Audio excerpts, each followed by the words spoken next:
শুভেচ্ছা সবাইকে।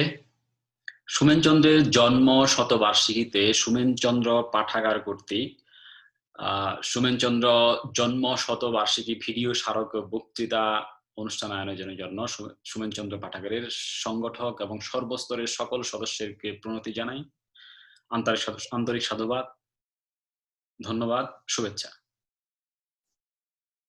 সুমেনচন্দ্র 1920 সালের 24 মে নরসিংদী জেলায় জন্মগ্রহণ করেন, কিন্তু খুব অল্প সময়ের ব্যবধানে 1942 সালের 8 মার্চ ঢাকায় আততায়ীর হাতে নিহত হন নির্মমভাবে। তার এই ছোট জীবনে তিনি বেশ কিছু গল্প রচনা করেছেন, যার প্রাসঙ্গিকতা এখন পর্যন্ত জীবন্ত, সেই সাহিত্যগুলো যার প্রাসঙ্গিকতা এখনো যথেষ্ট দৃঢ়। 1940 সালে তার বনস্পতি গল্পটি ক্রান্তি পত্রিকায় ছাপা হয়। তার ইঁদুর গল্প বাংলা সাহিত্যের একটি অনন্য সম্পদ, এটি বিভিন্ন ভাষায় অনুদিত হয়েছে। তার মৃত্যুর পর 1973 সালে রণেশ দাশগুপ্ত তার গল্প সংকলনের সম্পাদনা করেন। এখন প্রশ্ন হচ্ছে, সুমেনচন্দ্রকে কি আমরা শুধু সাহিত্যিক হিসেবে বিবেচনা করব? যদি তা করে থাকি তাহলে নিতান্তই তার প্রতি অবিচার করা হবে, তাকে অবমূল্যায়ন করা হবে। তিনি একজন প্রগতিশীল লেখক সংঘের নেতা ছিলেন। 1941 সালে যেটার সাধারণ সম্পাদক তিনি নির্বাচিত হন। তিনি বুদ্ধিবৃত্তিক আন্দোলনের নেতা ছিলেন। তিনি তার আদর্শের মাধ্যমে আধুনিক সমাজ গঠনের স্বপ্ন দেখতেন। তিনি ফ্যাসিবাদ বিরোধী আন্দোলনে নেতৃত্ব দিয়েছিলেন, অন্যতম নেতা ছিলেন। তার ভিতরে যে একটা বিপ্লবী চরিত্র, তার ভিতরে যে একটা ফ্যাসিবাদ বিরোধী মনোভাব, তার আদর্শ, সেইটাকে বিবেচনা না করলে সম্পূর্ণরূপে সোমেনচন্দ্রকে আলোচনা করা, তাকে বিবেচনা করা ঠিক হবে না। তাকে সম্পূর্ণভাবে আলোচনা করতে হলে তার সাহিত্যিক চরিত্রের পাশাপাশি তার বিপ্লবী চরিত্রটিকেও আমাদেরকে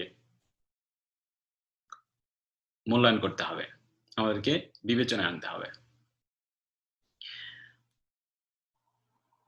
এখন সুমেনচন্দ্রের আলোচনার ঢোকার আগে চলুন একটু ঘুরে আসি একটু অতীত থেকে। যখন রাজরাজদের যুগ ছিল, তখন প্রত্যেকটি রাজসভায় সভাকবি ছিলেন। নিকট অতীতে যদি দেখি, আমাদের খুব কাছে আরাকান রাজসভার কবি ছিলেন আলাউল, কুরেশি মাগন ঠাকুর, আব্দুল করিমদের মতো সাহিত্যিকরা ছিলেন। তো রাজসভায় অনেকটা নিয়ন্ত্রিত ছিলেন রাজাদের দ্বারা, রাজাদের ইচ্ছা অনিচ্ছা দ্বারা অনেকটা প্রভাবিত হতেন, এবং তাদের অনেকটা জি হুজুর ধরনের একটা ভূমিকা ছিল রাজসভায়। এখন ফিরে আসি আমাদের বাংলাদেশে, ঠিক স্বৈরশাসক এরশাদের সময় আব্দুল মান্নান সৈয়দদের মতো একটা কবিদের বলয় তৈরি হয়েছিল, যারা ঠিক স্বৈরশাসক এরশাদের বলয়ে ঢুকে গিয়েছিলেন, এবং সেই ঠিক রাজসভার কবিদের মতো জি হুজুর ধরনের একটা প্রবণতা ছিল। এই দলে আল মাহমুদকেও ভেড়ানো সম্ভব হয়েছিল, যদিও তার অবদান ঠিক ততটা দৃঢ় ছিল না, কিন্তু সেই দলে আল মাহমুদও ছিলেন। পরবর্তীতে তার যে প্রজ্ঞা, তার যে চিন্তাশীলতা, তার যে লেখনী, তার যে সাহিত্য, তার মধ্যে দিয়ে তিনি হয়তো সেই বলয়টা থেকে বেরিয়ে আসতে পেরেছিলেন। মানুষ হয়তো তার সেই কার্যক্রম ঠিক ততটা মনে রেখেনি যতটা মনে রেখেছে তার সাহিত্যকে। তার ব্যক্তিগত দক্ষতার জন্য তিনি তার একটা আলাদা আদর্শ তিনি প্রতিষ্ঠা করতে পেরেছিলেন। ঠিক সেই সময়ে একটা ভিন্ন চিত্র আমরা দেখতে পাই মোহাম্মদ রফিকদের মতো কবিরা, যারা বলিষ্ঠভাবে এরশাদ বিরোধী আন্দোলনে, এরশাদের শাসন বিরোধী আন্দোলনে নিজেদেরকে প্রতিষ্ঠা করেছিলেন। শামসুর রহমান, রুদ্র মোহাম্মদ শহীদুল্লাহ, কামাল লোহানীর মতো কবিরা সেই দলে ছিলেন। এখন ফিরে আসি বর্তমানে। তার আগে একটা প্রশ্ন করি, শিল্প, সাহিত্য, কবিতা এগুলো কি রাজনীতির সাথে সম্পূরক, পরিপূরক, নাকি সম্পূর্ণভাবে সাংঘর্ষিক? আপনি যদি আমাকে প্রশ্ন করেন, আমি বলবো যে সাহিত্য এবং রাজনীতি ঠিক অঙ্গাঙ্গিকভাবে জড়িত। আপনি যদি সাহিত্যিক হতে চান, তাহলে আপনাকে রাজনীতি সচেতন হতে হবে, একটা রাজনীতি সচেতনতার মাধ্যমেই সমাজের প্রতিচ্ছবি, সমাজের দৃষ্টিভঙ্গি, সমাজের যে কার্যক্রম সেগুলো অনুধাবন করা একজন মানুষের পক্ষে সম্ভব হয়। আপনি যদি রাজনীতি, বিশ্ব রাজনীতি, দেশীয় রাজনীতি সম্বন্ধে অবগত না হন, তবে আপনার পক্ষে ঠিক একটা পরিপূর্ণ সাহিত্যিক হয়ে ওঠাটা খুবই দুষ্কর হয়ে উঠবে। একটা গণতান্ত্রিক দেশে নাগরিকের সংজ্ঞা হচ্ছে, এক নাগরিক রাজনীতি সম্পর্কে সচেতন থাকবে এবং রাজনৈতিক চাপ সৃষ্টির মাধ্যমে নিজেদের দাবি-দাওয়া আদায় করার চেষ্টা করবে। কবি সাহিত্যিকরাও সে নাগরিকদেরই অংশ এবং তাদেরকেও সেই ঠিক রাজনীতি সচেতন হতে হয়। বর্তমান সময়ে আমরা কি দেখি? বর্তমান সময়ে আমরা দেখি যে অধিকাংশ কবি সাহিত্যিকদের ঠিক সরকারের বলয়ে ঢুকে যেতে। অথচ কথা ছিল কবি সাহিত্যিকরা হবে সুশীল সমাজের প্রতিনিধি। তাদের প্রতিভা, তাদের লেখনী, তাদের চিন্তাশীলতা একটা সরকারকে সঠিক দিক নির্দেশনা দিবে, তাদের ভুলগুলি ধরিয়ে দিতে সাহায্য করবে এবং সঠিক পথে চলার জন্য একটা প্রণোদনা দিবে। অথচ আমরা দেখি তার ভিন্ন। তারা তারা ছায়া সরকারের মতো না হয়ে তারা সরকারের ছায়ায় নিজেদেরকে বিলীন করে দিচ্ছেন। ছায়া সরকার তো দূরে থাক। তারা নিজেদেরকে এমনভাবে আদর্শচ্যুত হয়ে সরকারের ঠিক একটা সরকারের কুক্ষিগত হয়ে সরকারের বলয়ের ভিতরে ঢুকে যাচ্ছেন। এখন তারা যদি ঠিক রাজনীতিবিদ হন, রাজনীতিতে প্রত্যক্ষ রাজনীতিতে জড়িয়ে পড়েন, তাহলে সেটা ভিন্ন কথা। তাহলে তাদের দলের উদ্দেশ্যে তারা আ সফল করবে, সেটা আলাদা কথা। কিন্তু যদি সে রাজনীতিবিদ না হন, সে যদি শুধু কবি সাহিত্যিক হন, তাহলে শুধু পদবি কিংবা পুরস্কারের আশায় যদি তিনি সরকারের গহ্বরে ঢুকে যান, সরকারের ছায়ায় নিজেদেরকে বিলীন করে দেন, তাহলে তার আদর্শচ্যুত হয়ে গেলেন। তাহলে তাদেরকে ঠিক কবি সাহিত্যিকের আদর্শের ভিতরে রাখা একেবারেই সম্ভব হয় না। এখন কারা এই পদবি এবং পুরস্কারের আশায় ঠিক সরকারে বিলীন হয়ে যাচ্ছেন, সেই নাম আমি এখানে নিচ্ছি না। আমরা তা সবাই জানি।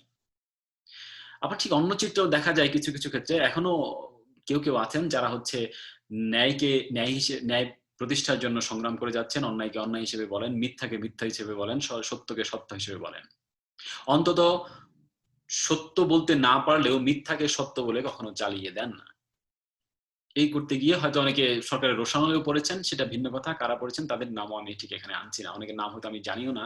অনেকটা পক্ষপাতদুষ্ট হয়ে যেতে পারে। কাজেই কারণ আমি বলছি না। তবে আমাদের তাহলে এখন প্রশ্ন হলো যে সোমেন চন্দ্র এখন এই সময় কতটা প্রাসঙ্গিক আর আমরা তাকে কতটা ধরে রেখেছি? সাহিত্য সত্তার বাইরে যে সোমেন চন্দ্রের আরেকটা সত্তা আছে, বিপ্লবী চরিত্র। তার যে ফ্যাসিবাদী আন্দোলনে নিজেকে উৎসর্গ করে দেওয়ার একটা একটা স এ এ দেওয়ার নিজেকে উজাড় করে দেওয়ার একটা কৃতিত্ব, সেই কৃতিত্ব আমরা কতটা ধারণ করেছি?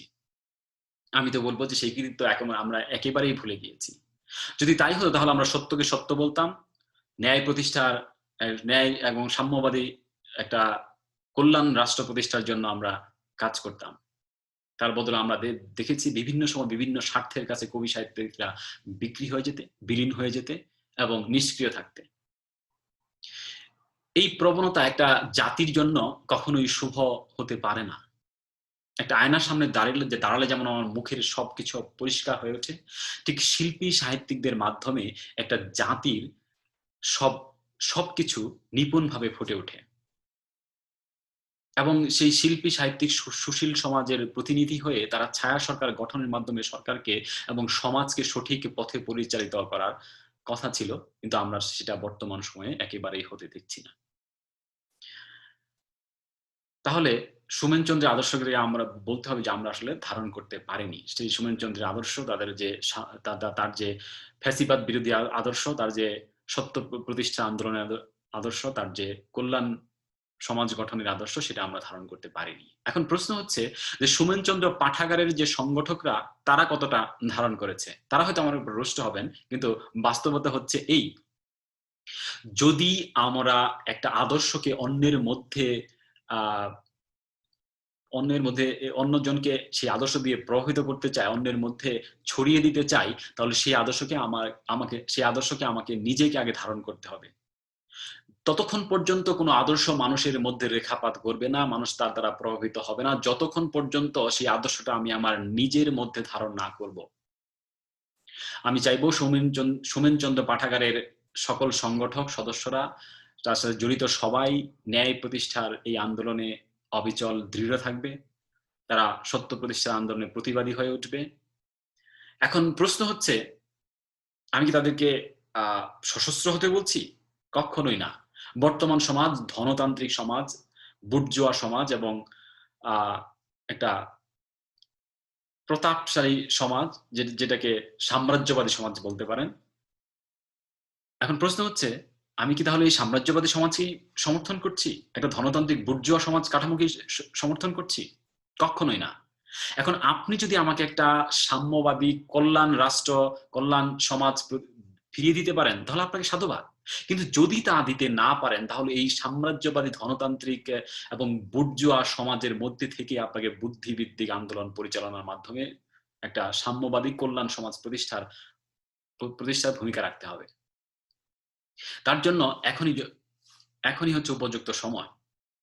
আর সোমেনচন্দ্রের সেই আদর্শ আমাদেরকে অনুপ্রাণিত করবে।